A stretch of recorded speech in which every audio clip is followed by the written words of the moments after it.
Good evening, everybody. My name is Mike Farris. I am the director of the Convention of States Project. Welcome to our broadcast. It is good to see, at least see a little number down the corner indicating that there are a lot of people watching. Thank you for coming. Thank you very much. I am very grateful that you would choose to spend time tonight to learn how you can better save the country. There is someplace on this screen the ability to ask me questions by typing them in, and what I will do is several points during the conversation tonight. I will restate the fact that there's an opportunity to ask questions, and I will also be answering questions. I might answer questions on the fly, but after we've talked a while, I certainly will answer questions in a steady fashion after about probably 25-30 minutes into our time together tonight. I plan on going exactly 1 hour, and we will finish this right at the top of the hour at 10 o'clock Eastern time. The issues that we're going to cover will obviously be about the constitutional issues relative to Article 5, what we hope to accomplish, and something about my background. So I'm going to begin by just telling you a little bit about my background in this issue. Many of you may know that I am the founder of the Homeschool Legal Defense Association. I founded that organization about 31 years ago.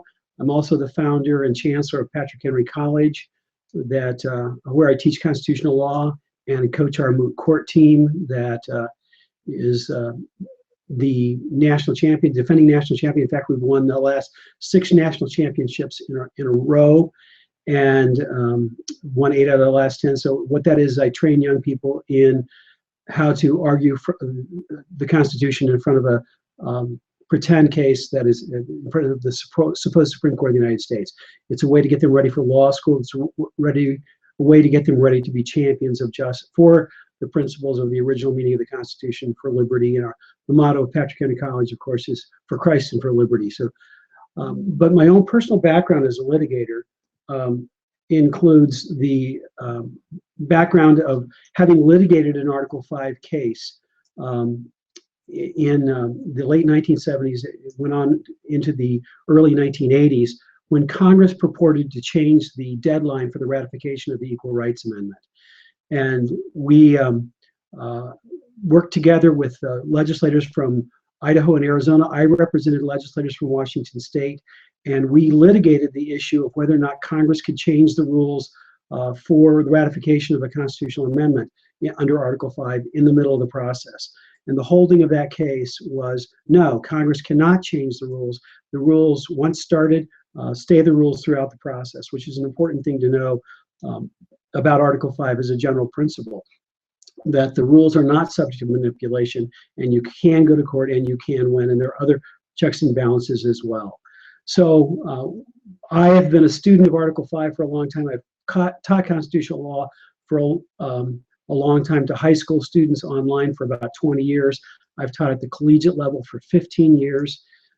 And so this is something that's near and dear to my heart. And the best way to perhaps assess the problem that we are facing is the founders understood that there were 3 aspects of good government. We needed to have good people in office, good candidates, good elected officials, and people that had good principles, good values.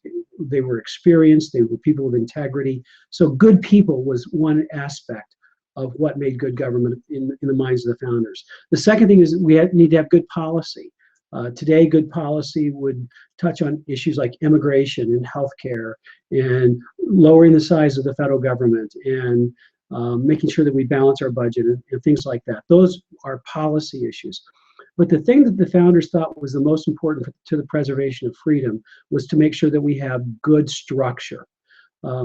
Good structure includes checks and balances, limited power, enumerated powers, adhering to the forms of the Constitution, and federalism, making sure that the states retain their power. And what the Convention of the States process is designed to do is to bring back good structure. essentially the exact same structure that the founders intended to give us, but a re-implementation of federalism, where we take away the power of the president to unilaterally legislate, where we require Congress to stick to its enumerated powers and not pretend that it has the power to legislate on any and all matters. And so these are the kinds of things that can and will be addressed by our Convention of States application. So with that kind of background, I'm going to jump into what we promised that we would talk to you about, and that is how we can make this happen this year. When we originally started this project, the legislative array of state legislatures was not as favorable as it is after this last election. And so we believe that it's essential that we take advantage of the opportunity that this historic 2014 election has given us. We don't believe that the change of power in Washington, D.C. is meaningful in terms of structural changes. Washington, D.C. will still not give up its power. But the fact that there's been a historic conservative shift in state legislatures does give us an opportunity that we think is critical for the future of the country. And it is this opportunity that is important for us. And because of this opportunity, it is our goal right now to try to get to the 34 states, to make a very serious effort. And our goal, we're bound and determined to get 34 states in 2015. Now, we had 3 states last year meaning 2014, pass our application. Georgia, Florida, and Alaska passed the application asking for a convention of states for the purpose of imposing fiscal restraints on the federal government, limiting the power and jurisdiction of the federal government, and imposing term limits on federal officials. And the term limits issue is not just members of Congress, where a term limits amendment could be proposed, but also members of the judiciary. We could have, for the first time, term limits on the federal judges, which it would be great because we have no ability right now to get rid of federal judges. We can, at least in theory, get rid of congressmen by voting the rascals out of office. From my personal perspective, getting checks and balances on the federal judiciary is actually the most important thing we need to be doing in the Convention of the States process. So the current array of state legislatures is this. There are only 11 states where the Democrats control both houses of the state legislature. 11. Now, let me pause and say, our Convention of States application should not be a partisan issue. It should be that Democrats and conservatives alike, or Democrats and Republicans alike, I wish all Republicans were conservative, but not all of them are. So Democrats and Republicans alike in state legislatures should agree on one thing, and that is it is better to make policy decisions at the state level than at the national level on most domestic issues, education issues, healthcare issues, many, many other issues. For example, Washington State, which is a state that's split between Republicans controlling one house and Democrats controlling the other house. The Environmental Protection Agency has come up with absurd rules on because Washington State people tend to eat a lot of fish, so they're punishing Washington State residents with higher than normal mercury discharge levels because they eat a lot of fish. And as a result of that, the biggest employer in the state, Boeing Airplane Company, is being threatened with closure by excessive rules from the federal government. Washington State Legislature, we believe, can effectively control the environment, have good clean water in Washington State. A similar issue in Maine. Maine has a Democrat House and a Republican Senate, and there the Environmental Protection Agency is clamping down on wood stoves, which are essential to life in Maine for many, many families. And so we believe that there is a host of issues that cross bipartisan lines, and this should not be a partisan issue. I want to really emphasize that. Nonetheless, I've been around politics a long time, for well over 30 years. I've been engaged in this for working on state legislative issues, mainly for homeschooling and parents' rights, that I know it is, unfortunately, more partisan than it should be. So when we shifted to the Republican control of so many legislators, legislatures, that was something we had to take note of. So today, 31 states, both houses are controlled by the Republicans. And 11 states, both houses are controlled by the Democrats. And that means there are 8 states where the Republicans control one house and the Democrats control the other. Now, in that checklist I just given you, I have counted Nebraska as a Republican state. Now, Nebraska is unique in 2 ways. First, their legislature is nonpartisan, and secondly, they only have one house. They call their members of their unicameral senators. But the accepted view of Nebraska is that it's really a Republican state. So we're counting Nebraska as a state controlled completely by Republicans in that count that I've just given you. And so if we can get all the Republican states, now we already have 3 states, Georgia, Florida, and Alaska. If we can get the 28 remaining states controlled by both houses that are Republican, that brings us to 31 states, which means we only need 3 states that where there's a split legislature, where we have one House Republican and one House Democrat, to be able to get this to 34 states this year in 2015. So this is a historic opportunity. In fact, we don't really even need any democratically controlled states to get to ratification. There are 39 states right now where the Republicans control at least one house of the state legislature. So we're at a historic opportunity to do some good things. Now, some people will say correctly that Republicans in the state legislature on some issues are not all that conservative and not all that constitutional in their orientation. We don't need everybody to be constitutional about everything and to be perfectly conservative about everything, because it's really a one focused topic that we're concerned about.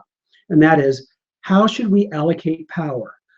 Should there be more power at the state level, or should there be more power remaining at the federal level? And on that issue, I would submit to you that Democrats and Republicans in the state legislatures are more conservative on that issue than anybody in Congress, or almost anyone in Congress. And certainly the majority of Republicans and the majority of Democrats in Congress are going to be more in favor of strong federal power than would be the state legislatures. By the way, this was done by the founders on purpose.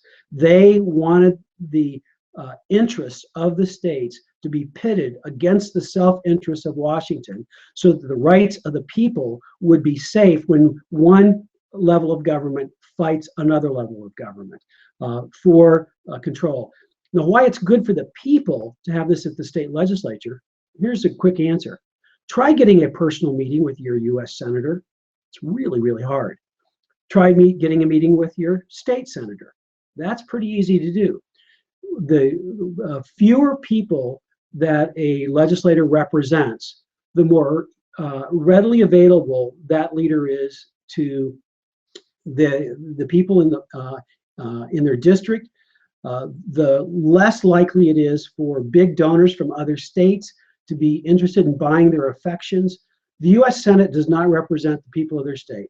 The U.S. Senate represents the big dollar donors from around the country. And the reason they do so is because there's money to be made from the federal government. There's money to be made in fiddling with the tax laws. There's money to be made with handing out benefits. There's money to be made in contracts from the government. There's money to be made in multiple ways from the federal government. But if those issues are transferred to the states, that money control of power in Washington, D.C. will be dissipated dramatically. And that will do more to take improper money out of politics than any other particular thing that we can possibly do.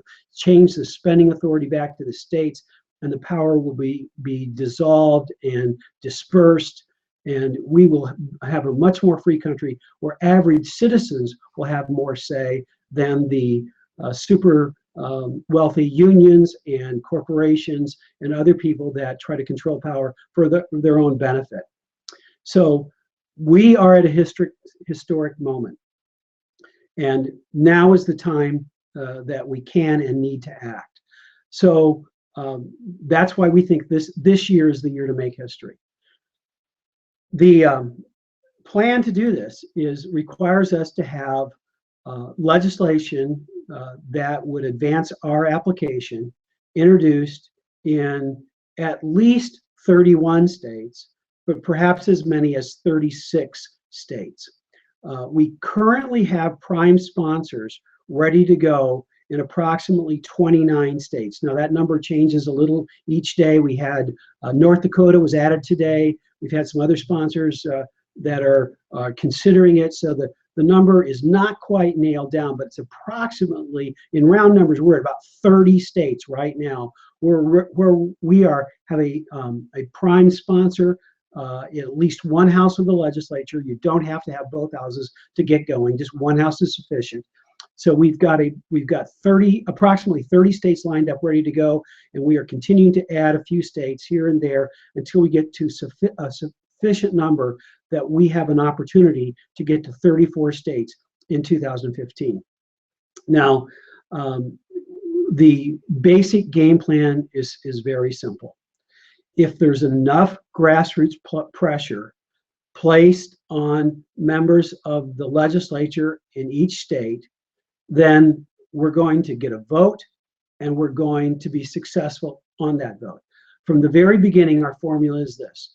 There are 4,000 state house legislative districts in the 40 most conservative states. Now, 39 of those states have at least one house that's Republican. So my calculation of 40, where I began this effort about a year and a half ago, I kind of penciled in the 40 states that I thought were the most likely. Well, 39 of them now are in a really good position. So in those 40 states, there are 4,000 state house districts. Our goal is to have a district captain in 75% of those districts. That's 3,000 district captains that we need in the country. I'm going to talk more about district captains a little later. Then each of the districts where we have a district captain, we want to have a minimum of 100 volunteers in that district. And the volunteers are basically just making two promises. That I'm going to call my state legislator and urge him or her to adopt a convention of the states. And you said emails, you can show up in person. But I'm going to contact my state legislator and say, we want a convention of the states. But the second promise is, I'm going to contact my state senator and say, we want a convention of the states. Because those are the only people that matter. Your governor doesn't matter. Your congressman doesn't matter. The president doesn't matter. Supreme Court doesn't matter. MSNBC doesn't matter. All that matters is your state legislator. So we need basically people to make two contacts. Now, they may have to call people a couple of 3 times, but the basic action item here is if we have enough citizens who give us 30 minutes of their time sometime in the next 6 months, we can get this done. And enough citizens is 100 in 75% of the districts. Now, when you do the math out, that's just 300,000 people nationally. That is a 1/10 of 1% of the American population. Now, there's some legislators that are a little tougher to crack. And if we find out who those people are, our goal is to find 1,000 people in those districts. That's just 1% of the people in the country. If we have 3 million people, that multiply out the number of districts by 1,000 people, that's 3 million, which is approximately 1% of the American public. These numbers are very realistic to obtain, and they are unheard of in state legislative circles. This last year, I was down in the Virginia State Capitol talking to the Speaker of the House, and he told me that there was a member of the House who was complaining about how many calls he had gotten on a particular issue. And he said, well, how many calls do you actually get? And he said, 6 calls. Now, that was a lot of calls on an issue, and it is virtually unheard of to get 100 calls. It is unheard of to get 1,000. And if we can get someplace between those numbers, the best way to say it is this. If we get 100 calls in 75% of the districts, it is entirely probable we'll win. If we get 1,000 calls in those districts, 1% of the population, I guarantee you we'll win, and we'll win this year. And so the real effort here needs to be placed into finding grassroots participants. And, you know, I can do it. Mark Meckler, our president of Citizens for Self-Governance, can do it. You know, we have full-time staff that can do it. But we're just human beings. We have, you know, we have megaphones at times, we have microphones at times, we've got resources at times, but it's not going to get done from on high. This has got to be done by a grassroots effort. If we don't have people like you that are on this video tonight, who will in turn go recruit 5 and 10 and 20 people to help us, we're not going to get this done.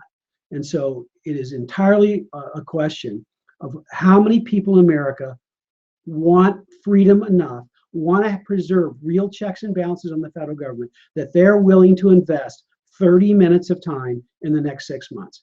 Now, for the people who are going to help us, who are going to be the district captains, you need to invest a little bit more than that. If you can give us 2 or 3 hours a week for the next 6 months, then we can get this done together. We need district captains who will help us find people. And there are many ways you can find people. We'll talk about that you know, a little more in just a couple of minutes. But we have extremely good networking tools, that a program called Nation Builder. It took us a while to get this in place, but boy, is it a slick system right now that our district captains have access to, our state leaders have access to. There are a couple of state legislative and district positions and coalition positions that we need filled. If you're watching this tonight and you would like to be a state leader, and if we don't have one in your state, I'm not going to be able to go through the list of states and tell you which is which. But if you'd like to be considered for a state leader, and there we need a fair amount of volunteer activity, probably in the neighborhood of about 10 to 15 hours a week, you should be thinking about if you want to be a state level leader. And so we need people.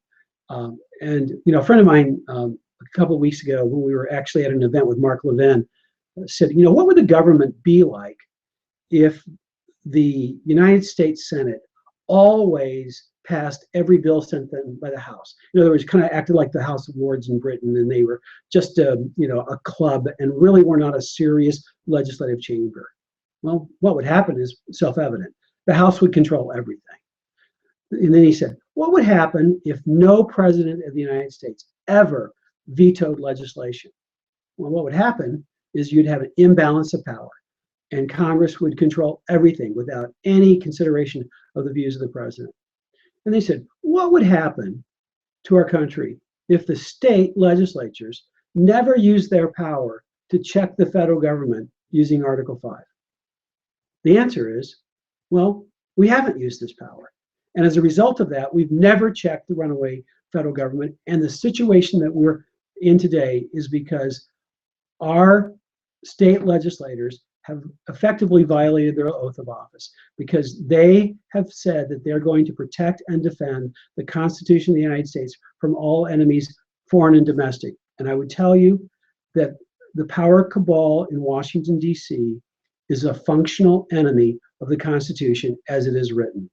By abusing its authority, by abusing the General Welfare Clause, the Commerce Clause, executive power, judicial power, by improperly using international law to control the domestic policy of the United States, by judges writing law for themselves, we are faced with Washington, D.C. It is completely fair and even-handed to say they have become functional enemies of the Constitution as it is written.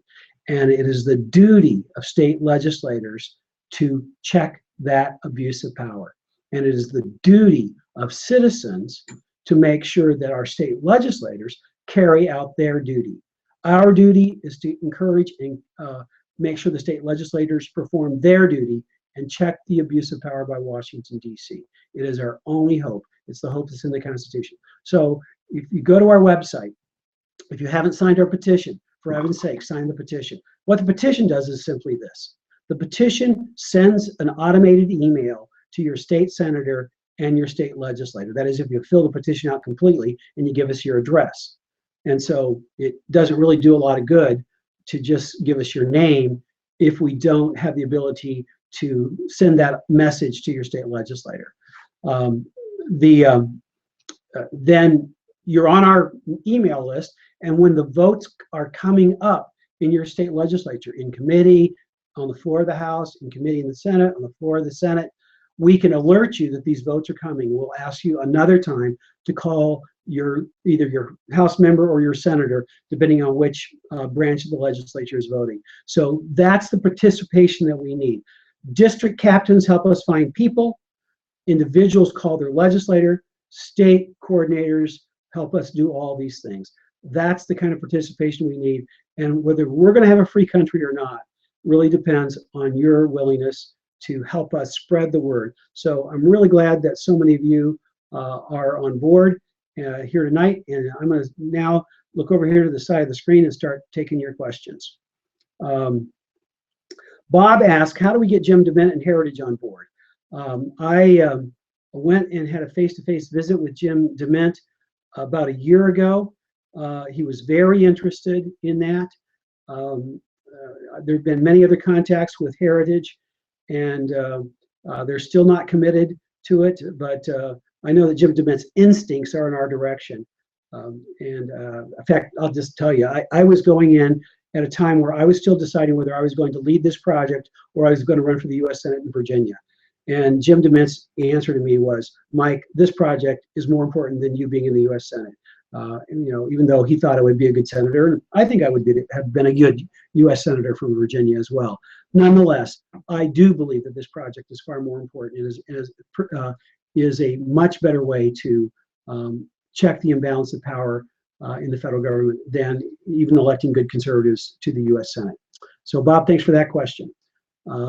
Now we're going to go down to, is there a plan for educating the public via commercial, radio, and television ads and promotion to the major media? Well, we are doing our best to do earned media through news interviews and radio interviews and the like. Buying ads on television will require a whole lot more money than we have. Now, we, by a long ways, are the biggest and best funded Article 5 activity, but we are, nowhere near the amount of tens of millions of dollars that it will take to be able to do television ads at this point in time. We'd like to do that, and if any of you listening have those kind of resources, please let us know.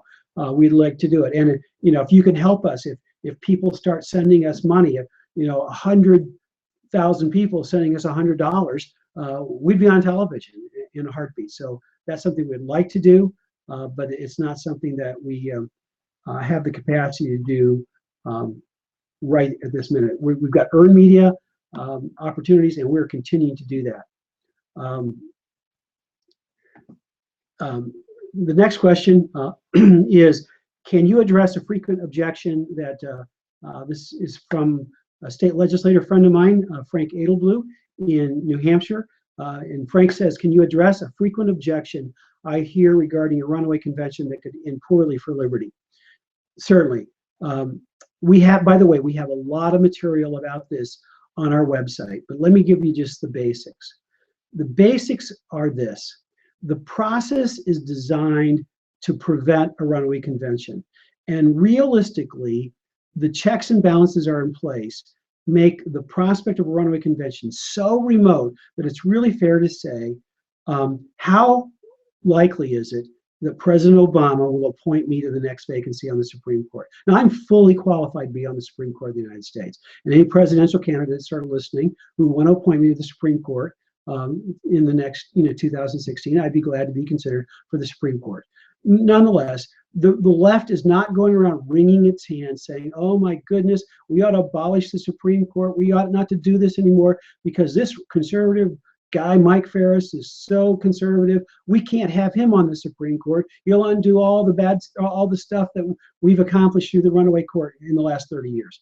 Okay, now they aren't running around with those kind of fears because they can count votes. They know that the chances of President Obama doing that are zero. The chances, even if there is a conservative president in 2016 who would dare to appoint me, the chances of me getting past a filibuster in the United States Senate are zero, and they all know it. They're not afraid of that. because they can count votes and they breathe political reality. When we just look at politics in that same way and look at the structure of the Constitution, we can reach the same conclusions about this convention. 34 states set the agenda. And when the agenda is set, that's it. How do I know that? There are two ways I know that. Number one, there have been 400 applications in the history of the Republic. We've never had a convention, even though we're way more than 34. Why have we not had a convention? We've not had a convention because there's not been an agreement on the subject matter. You cannot have a convention until the agenda is set by the states agreeing on the subject matter. That's what's got to happen. That's why we have to get 34 on the same subject matter. And so the number two reason that I know that that's the case is I litigated the case that set the rule that says you can't change the rules in the middle of the stream. And so if you have to have agreement on the agenda start, and you have the rule you can't change the rules in the middle of the stream, you add those two things together, and you know that it's impossible to legally change the rules in the middle of the stream. The agenda will be the agenda that you start with. Well, there's a third, actually, check and balance on that, and that's the votes. It's one state, one vote. 31 states are controlled both houses by Republicans. 8 states now are controlled by one house Republican, one house Democrat. So let's just assume, for the sake of discussion, that every Democrat, every place is going to vote for some runaway idea, which I think is absurd. I don't think it's fair to Democrats. But let's add a few crazy Republicans into the mix. You've got to get every single one of the 11 Democrat states, plus every single one of the split states where the Republicans have an equal voice in the process. That gets you to just 19. You've got to get 7 more wholly controlled Republican states just to make a proposal, not to ratify it, just to make a proposal. Anybody that can count votes says that scenario is impossible. But the final reason that we know it's impossible is you got to ratify it. 38 states have to ratify. Now, when a state, let's take Washington State as an example. If the state Senate votes to ratify and the state House votes to reject a proposed amendment, the amendment's rejected because it takes both houses to ratify, one house to reject, which means if just one house rejects in 13 states, then an amendment doesn't get passed. It is impossible. In fact, this math is the only reason that Congress has not already proposed dramatic reductions in our Second Amendment rights, is because they're not willing to spend political capital on something that they know is a political dead letter. It can never possibly get ratified. All they do is make people mad at them, and they get nothing for their trouble. And so the idea that something can get through this maze in a runaway fashion just requires you to suspend political reality and start being afraid of,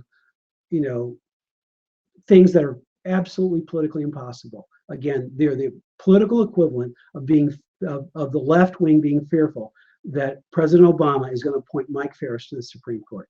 It is just nonsense. So please, go to our web if you would like more information. Another person asks, how will we compel states like Virginia to vote for the Convention of States when they already declined to in a previous legislative session? They said multiple sessions. The question is actually just one. Last year, Virginia was the only state that on a floor vote rejected the Convention of the States, whereas 3 states passed it in the first state. Also, Arizona and Alabama passed it in the House, and it just stalled out and didn't get a vote in the Senate just because of ran out of time in Alabama. And in Arizona, we had a roadblock in the Senate president who didn't want to take a vote.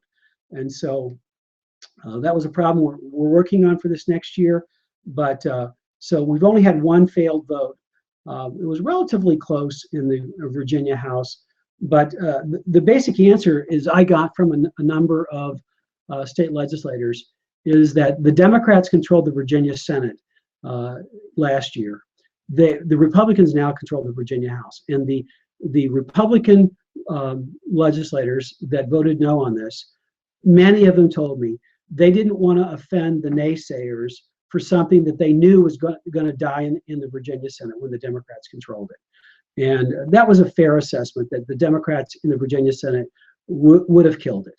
And so they were, I don't agree with these people, obviously. I think they're gutless to take that position, but nonetheless, it makes sense to me. It's logical use of political capital and so on. And I know that we've already converted a number of those people to our side, and I'm confident that we have an excellent chance in the Senate. And I guarantee you, if we get this through the Virginia Senate, we're going to go to the Virginia Senate first. If we get this through the Virginia Senate, it will pass in the Virginia House of Representatives. I'm absolutely confident of that and have good inside reasons to believe that that is exactly what's going to happen. So the next question is, let's see if I can use this computer. This is not my own computer. I'm doing my best here, folks. I'm a one-man show tonight. Does Article 5 allow for the repeal of existing constitutional amendments? Absolutely, it does. And I want to repeal the 16th Amendment on income tax. I'd like to see it replaced with either a flat tax or perhaps a national sales tax with an absolute limit on it. And the procedural rule that we need to have is there needs to be a supermajority. One of the things that would be great to have is a sunset provision that all federal fees and taxes of all kinds are repealed, let's say 2 years after the date of ratification. And then there would be a requirement of a 60% majority to enact any new taxes. Those kind of procedural protections are what we're going to need to protect liberty. And absolutely, we could repeal the 16th Amendment, we could repeal the 17th Amendment, but we could only repeal amendments that deal with the subjects that are in our application, which are imposing fiscal restraints on the federal government, limiting the power and jurisdiction of the federal government, and imposing term limits on federal officials. So there would have to be a correlation to those topics. So the Bill of Rights, for example, can't be amended or repealed by our effort. If somebody put in an application to say, we want to repeal the Third Amendment, for example, well, if you got 34 states who wanted to have a convention to repeal the Third Amendment, that is theoretically possible. Nobody's asking for such a convention. There is a left of center group called Wolfpack that's seeking to have a convention, which I think is seeking to repeal one of the provisions of the First Amendment by reversing Citizens United. But there's no chance whatsoever that they're going to get 34 states for that effort. And they can go out and do what they want to do. I can do the math on that side as well, and it's not going to be successful. But if they could get 34 states, then they could have it. But they can't get their subject talked at our convention, at least not the way they're trying to do it. I suppose there would be some way to limit federal power, but not limit our constitutional rights in that scenario. So the next question is, how do we address those who believe that George Soros is a major player behind the COS project and he's providing financing for it? I really wish somebody would say this out loud, because it would be a great fundraising technique, because I could sue them for defamation. It's just a flat lie. I mean, I'm teasing about suing them for defamation, except because I'm too busy to mess with it, but it is defamation. It is just simply not true. And people who say such things, should be disbelieved about everything they say. George Soros has not given us a single nickel, nor I don't know of any money whatsoever that's come from any left-wing sources. I don't do the fundraising, I don't see the checks, but I've been assured by Mark Meckler that he knows who does the fundraising, that this is people who are conservative patriots who believe in this country. We don't have major gifts from known conservative, sources or anything like that. It's just, normal people who believe in the freedom of this country that have been helping us financially. George Soros is not involved. Now, here's the little element of truth that people have perverted into a lie. The little element of truth is that left-wing groups of the kind that George Soros often supports, They believe in using Article 5 for their purposes. Wolfpack, for example, is the kind of group that George Soros supports. And I don't know whether George Soros has given Wolfpack any money directly or not. Maybe he has, maybe he hasn't. But that's the kind of organization that George Soros supports. And so, but that's their effort. George Soros also funds liberal candidates for the U.S. Senate. And we don't go around saying to conservative candidates for the U.S. Senate, well, George Soros is giving money to candidates for the Senate, so since you're a candidate for the Senate, he must be giving money to you. Well, that's nonsense, and everybody knows it. Just because people are, two people running for the Senate, they aren't getting money from the same sources necessarily. Two people trying to use Article 5, which is just a political process that's listed in the Constitution, they don't necessarily get money from the same sources. And I guarantee you, we are not getting money from the same sources as Wolfpack. George Soros is not giving us some money. And if you find people who are doing that, we will send them letters to cease and desist. They're flat out lies. Okay, let me go down to the next question. What's the strategy when we encounter a powerful state legislator who's dug in opposition? For example, Andy Biggs in Arizona. Well, the biggest answer is people. If we put enough people from Andy Biggs' district pressuring Andy, that's step one. If we put enough people pressuring the other senators in Arizona, for example, in Arizona, there's a discharge petition process. If we get enough senators in Arizona to sign a discharge petition, the measure gets voted on the floor of the Arizona legislature, whether Andy Biggs likes it or not. And so that's our goal. If we just have enough people to say, yes, I want to vote on this, we're hoping that we can get some Democrats who might vote against us on the floor, but who just want to embarrass Andy Biggs, who will sign a discharge petition. Because it is not fair for one person to use abuse their power to not let something come to a vote. If Andy Biggs wants to vote no on this, let him vote no. But he is not acting appropriately when he blocks the people from having an opportunity to vote on something this important. And so we need people. People are the answer to any legislative roadblock. You get enough people in Arizona raising a hue and cry that they want an Article 5 convention, it's going to happen in Arizona this year, and that is our game plan, and that's what we're going to do this year. Person asks, I assume that California is hopeless. How can those of us who live here make a difference? I'm not 100% sure California is hopeless. I'm 95% sure that California is hopeless. At least this year, it's not in our states that we're planning for. It's not in the 39 states that we're planning. But nonetheless, we're working on getting a prime sponsor in California. And so getting district captains in California is still a good idea, and building for the future, because California will come into play in the ratification debate. So it's time to go ahead and build those districts out in California for when we get to the ratification stage of this. Now, but what you can do, what everybody can do, is cross state lines by telling your friends. Because you're using this service, I know that you're internet savvy. So you're on Facebook, you're probably on Twitter and Pinterest and other things that I just don't understand, and Twitter. I use Facebook a lot, but the other stuff I don't understand exactly. But many of you do. Use your networks to tell your friends to get on board. You don't have to be a district captain. You don't have to do anything formal. Just go recruit your friends. And if you live in California, you're going to have friends other places. If you live in Arkansas, you're going to have friends other places. Every one of you have got friends across state lines. Help us find your friends and get them linked into us so that we can build this to a mechanism that will work. Let's see. Okay, the Congressional Research Service published a report in 2014 suggesting Congress will decide the delegates in the convention. What authority does this document carry? And somebody posted another question, and that last one.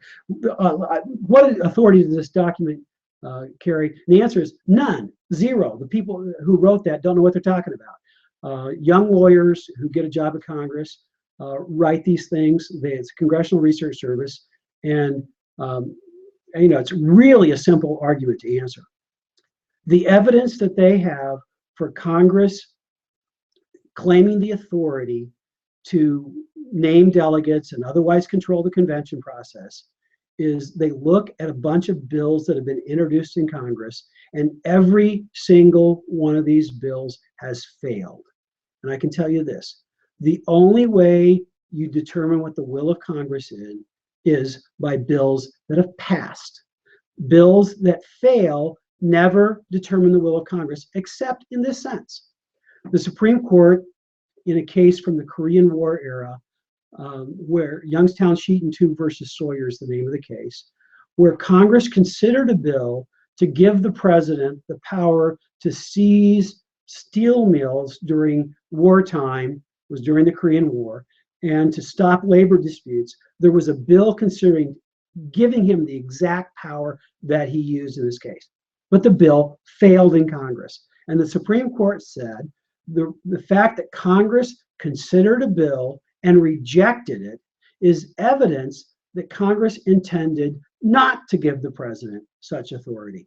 So the precedent that is created, if any, is 100% the opposite of what the Congressional Research Service said. Some young punk lawyer who never litigated an Article 5 case, really doesn't know what he or she is talking about, said. And so they do not speak for Congress. You know, there are people out there, you know, gadfly blogger types claiming to be lawyers who've trumpeted this thing that have never litigated a reported case in court, who trumpets this. All it shows is they don't know what they're talking about. So anyhow, that's an answer to that. Are we on a path to hold the amending convention of states by 2016? Yes, we are. And if we get to 34 states this year, we will hold the convention in 2016. It's possible it could start in late 2015, but I think it's much more likely it will start in January or February of 2016. Now, of course, it's possible that despite our best efforts, we spill over a year. No, we're not going to give up if we fall a couple of states short this year, or even if we fall more than a couple of states short. We're not going to give up. But nonetheless, it is our goal. It is our objective. We are going to do it. This is a historic moment, and we need to seize the day. So we've got our pedal to the metal. We got our ears back against our head, and pick your metaphor. We are going hard as we possibly can, and we need you to join us with that level of intensity to make sure that we use this historic moment and we use Article 5 to save this country and to preserve our liberty. So that's the answer to that question.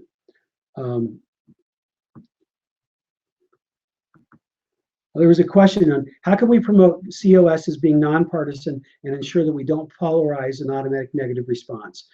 I think that you have to pick the audience where you're talking to about this, but the basic answer is this. If you go to a town hall meeting in Berkeley, California, and you ask the people in Berkeley, who should decide your healthcare policy for Berkeley? Should people in Berkeley decide it? People in Sacramento decide it? Or people in Washington, D.C. decide it? The people in Berkeley, the vast majority will say, no, we should decide it here in Berkeley. The second most popular will be, well, Sacramento should decide it for the state because it's more realistic. Virtually no one will say, really Washington, D.C. should decide the healthcare policy for Berkeley. That's just not going to be a very popular choice. That's the issue we're talking about. When we're talking about structural change of government, we are not going to be dictating the policy that follows. All that will result in this is who gets to decide. Who decides the education issue? Who decides the welfare issue? Who decides whether we have a law? The president acting by himself, or do we require Congress to actually pass a law? Those are not conservative, liberal, Democrat, Republican issues. If people would just step back and think about it for a minute, it really is a question of who decides. And if California gets freedom to do what it wants completely with no overlay of the federal government, the federal government's going into a more conservative period right now. Washington, D.C. may actually be more conservative in some respects than Sacramento. Well, let Sacramento be Sacramento. Let Boston be Boston. Let Boise be Boise. And let Little Rock be Little Rock. There are more conservative places, there are more liberal places. Every state can find its own place, and we'll see which philosophy works best for each state. And that's what freedom's all about. That's what this grand experiment called the laboratories of democracy that the states were intended to be.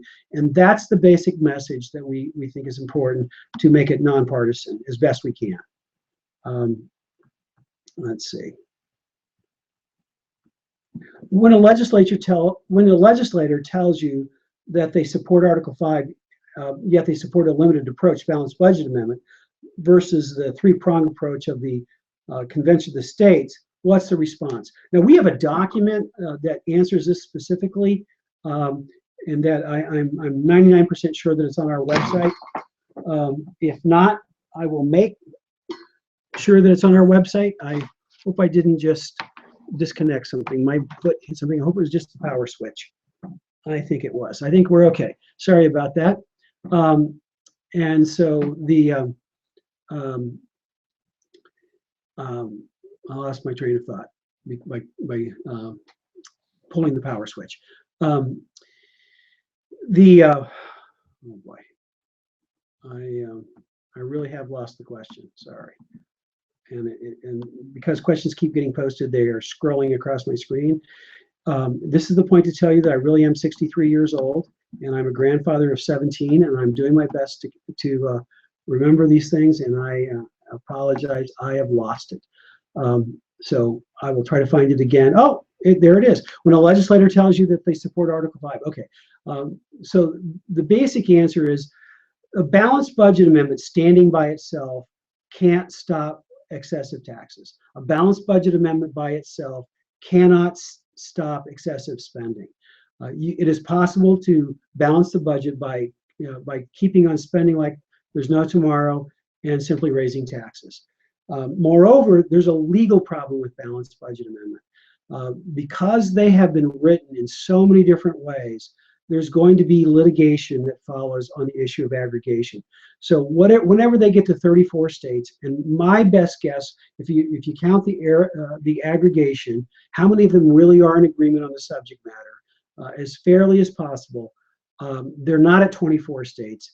They're going to be perhaps as much as 21 states, maybe as low as 17 or 18, but they're not at 24 states right now. But nonetheless, whenever they get to 34 states, however you count it, there's going to be litigation that follows. Whereas our application, the core wording, the wording that needs to match, has been identical in every state, and every state that's ever introduced it, and we've got an agreement from every prime sponsor to keep that language identical. And so the goal, we're not going to have litigation. So one of the reasons, if you want to have a discussion about this and have an Article 5 convention actually get convened, the fastest possible method is to get it through the Convention of the States process. Someone asks if we have a candidate that is a Convention of the States candidate for 2016. The answer is no. Now, there are some people that are running for president that have endorsed the Convention of the States, and I'm happy to tell you that. Well, they haven't said officially they're running for president. They're rumored to be running for president. Bobby Jindal supports the Convention of the States. Mike Huckabee supports the Convention of the States. And there have been some others that have talked about it. John Kasich clearly supports the use of Article 5. He's not officially endorsed the Convention of the States project, although he may do so. We're in discussions about that. The only person running for president that I know of that's rejected it officially is Ted Cruz. Ted Cruz, when he was a lawyer for the 10th Amendment Center in Texas, strongly supported the use of Article 5 for this purpose, and he tells us out loud that he changed his view simply to appease a political group that was pressuring him when he was running for the Senate in Texas. And so for political purposes, he changed his view on that point. He has not said he changed his mind. He's just changed his politics. So there you go. That's what I know about presidential candidates and 2016. We are not planning to endorse anybody, but we're happy to tell you whether they've endorsed us. the um, the people have asked for a list on the internet of who our state captains are. We found people abusing that list. We did have that up at one point in time. People were abusing that list and harassing our state captains. And so all we ask people to do is send us an email. If you want to know who the state captain is or in your state, just send us an email and we'll get you that information. All right, let's see if I can find other questions I haven't yet addressed. We got 5 more minutes, and I'm just trying to make the screen work here, and we'll see if I can get it to go. All right.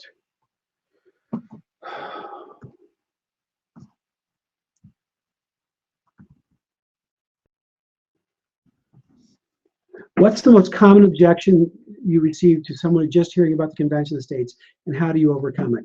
Well, there are 2 most common. We've already talked about one of them, and one of them is the runaway convention argument, which we addressed pretty much at length. The other one is people will say, well, they don't obey the Constitution right now.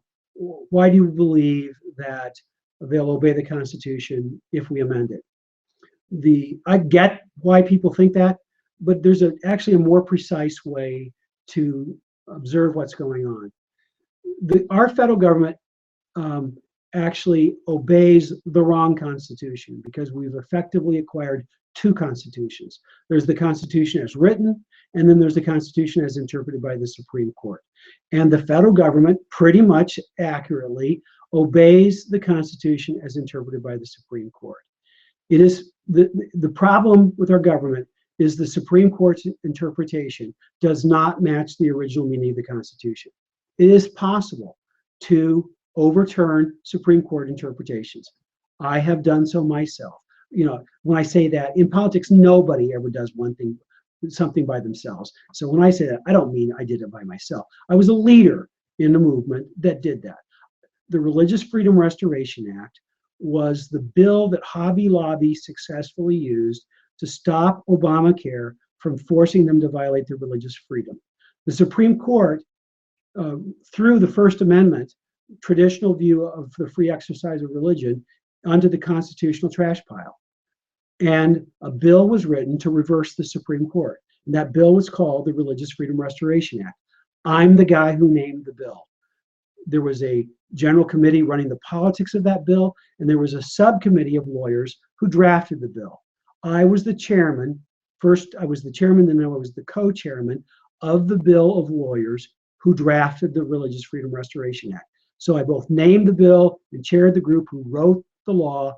I helped reverse the Supreme Court on the issue of religious freedom. And so it's possible to do that. When we organize correctly, we write laws correctly, we can fix the General Welfare Clause abuse. We can fix the Commerce Clause abuse. We can fix the other abuses of the Supreme Court by clear language. And if we're successful, we are going to put real checks and balances on the Supreme Court to give the ability of the states, for example. I think states should have the power to impeach Supreme Court justices. And I think they should be able to do it for the failure to adhere to the original meaning of the Constitution. Add that in as an explicit ground for impeachment. That would be one way to achieve real checks and balances on the Supreme Court. So there are multiple things we can do to do that, and those are the things that will make it that they will be required to obey the original meaning of the Constitution by clear, plain language. I see that I have 2 minutes left. So with 2 minutes, I'm sorry that I'm not going to be able to answer any more questions tonight. We'll do more of these, and we'll be able to answer more questions later. I want to just thank every one of you for being involved here tonight. I need you to get involved in a big way. I need you to sign the petition on our website if you haven't done so already. Please sign it tonight if you haven't already done it. Secondly, if possible, if at all possible, be a district captain. Whether you're a district captain or not, I need you to be a promoter, to tell your friends at church, tell your friends in your neighborhood, tell your friends from your kids' soccer teams, wherever you have people that you're friends with. Tell them about this, link them to our website, get them to get involved. Here's the simple message, the three-part elevator speech. Washington, D.C. is abusing its power. Number two, Washington, D.C. will never stop abusing its power unless it's forced to from the outside. Number three, the founders gave the state legislators the ability to stop the abuse of federal power by writing amendments to the Constitution that are designed to stop federal power abuse. Number four, it's time for the state legislators to do this. If you know those four simple arguments, you know enough to convince anybody it's time for a convention of the states. Tell your friends, pass this word along. Thank you for being here tonight. Please volunteer. When you think of it, please pray for us. Pray for this country. America needs you, needs your participation. This is the greatest country on earth, but it's time for us to live up to our potential and show people how freedom really can be preserved. Thank you for coming tonight. God bless.